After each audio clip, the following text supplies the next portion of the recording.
Goed graad 7's en dan vinnige tweede lesie, in dieselfde klere, gaan oor koers. Hierdie gaan baie vinnig gaan, want koers kan ons nie eintlik, daar's nie 'n metode Jan verbonde nie, dit is maar dieselfde as verhoudings daar waar ons verdeel. So wat ons hier gaan doen is in meeste van die koerssommetjies gee ek vir jou 'n aantal van die item en ek gee vir jou sy kosprys vir daai aantal. En dan vra ek vir jou vir 'n ander aantal. En wat ek eintlik van jou wil hê is ek wil jy moet vir my gaan bereken wat is die prys van een en dan vir my die nuwe prys bereken wat hulle nodig het. So dit is maar baie finansiëel gewys. So byvoorbeeld aan hierdie kant 3 aardappels is R12, 5 eie is R30. As ek pot maak die naweek en ek kort 8 aardappels en 3 eie, wat gaan my prys wees? Ons begin deur te sê dat daai R12 gedeel deur die 3 aardappels, sê vir my 1 aardappel is R4.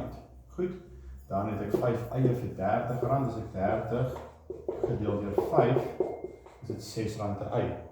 En om dan my totale prys te kry wat ek moet bepaal, wat ek moet betaal vir dit wat daar moet gebeur, gee my gou 'n sekonde.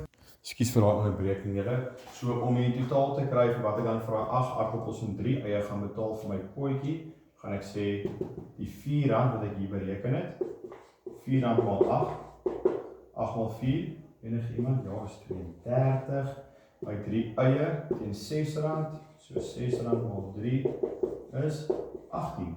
En dan tel ek daai twee, tel ek dan in mekaar en my totale antwoord is dan R50 vir daardie items. En die tweede voorbeeld is eintlik maar presies dieselfde. Al wat ek kan doen is ek kan die bedrag groter maak om dit 'n klein bietjie meer kompleks te maak. So 4 bokse appels is R160, 3 boksies druiwe is R210.